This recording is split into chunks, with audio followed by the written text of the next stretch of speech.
Good afternoon, Bookfighters. It is Tuesday, July 26th, and as you will know from Dan's video yesterday, that is my last time saying that. We have completed our mission statement of reading one book a week for 1 year, and it is now time to say goodbye. So I'm going to just do a quick review of the book that I read last week and then go on to do what Dan has asked to do for our last video. So the book that I read last week was Glee, the beginning, an original novel by some author whose name isn't even on the cover, so I'm not gonna look. And it was absolutely horrible. I got it knowing that it was gonna be horrible, and it was basically just, I read it for fun, to make fun of it, and that's what I did. It was just so bad. I can't even pinpoint exactly what made it so bad, but nevertheless, I was entertained in the way that I expected to be entertained by it. So that's what really matters, right? Yeah. What a great book to end the year on. Something that terrible. So Dan asked us to do our top 5 favorite books that we read over the course of the project. So my number 5 is Good Omens by Neil Gaiman and Terry Pratchett, where the Glee novel is so terrible that I can't even pick out exactly what made it so bad. Good Omens is so incredible that I can't really pinpoint what made it so good. Just the combination of everything.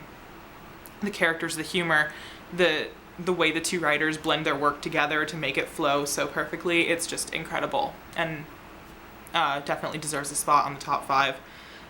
Number 4 is Watchmen, the comic that I read in December, I think. And as not really a fan of American comics so much, to have a comic like Watchmen come in and make me think so hard and so in depth about my life and life in general and myself and morality and everything, it blew my mind that a comic could do that, and it changed my mind about comics, really, and to this day I still think about it, and the more I read about it, the more I learn about it, the more I love it, and it just definitely holds a spot in my heart. Number 3 is Druids by Morgan Llewellyn, which is, in my opinion, one of the best historical fiction novels that I've ever seen.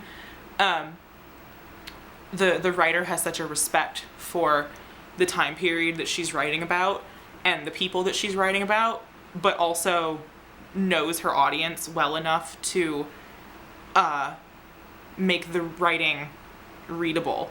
And a lot of historical fiction, I think, tries too hard, and the writing suffers for it, and Morgan Llewellyn did not try too hard. It was the perfect balance of modern readable material, quality fiction, and historical accuracy, and that's what historical fiction's all about, in my opinion.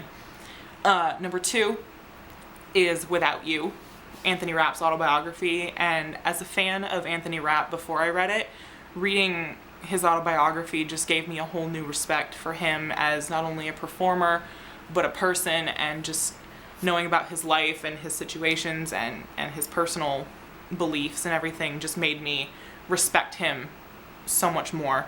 And it also gave me a whole new view and respect for the musical Rent, which I loved also.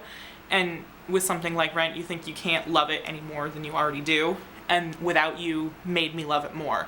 And for that book will always come to mind as one of the best things that I've read. And then number 1, without a doubt at all, was from a long time ago, way back in the beginning, My Lobotomy by Howard Dully. I have never had an autobiography or a book in general affect me on such a personal level like that one did. And to this day, I still think about it. I'm still affected by what I read in that book.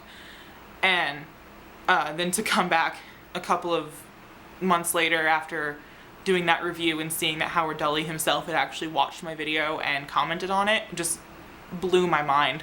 And I'm forever grateful, and that book will always be one of my favorites, hands down, not just of this project, but in general. So yeah, I guess all that's left now are goodbyes. I'm not going to go through person by person and list off all the things that I love about you, because we'd be here for hours, because there are so many things that I could say to each and every one of you.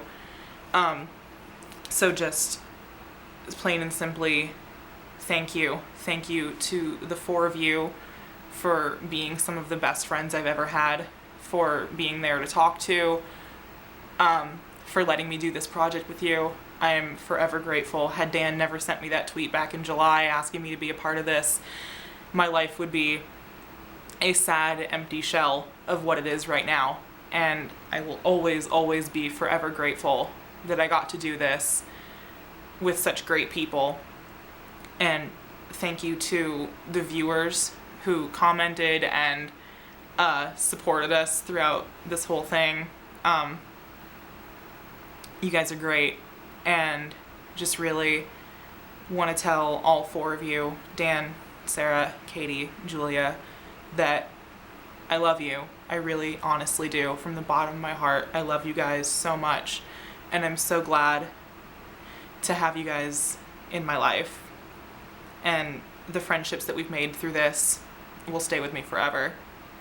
And yeah, so I guess for the last time, I will say, fare thee well, Bookfighters.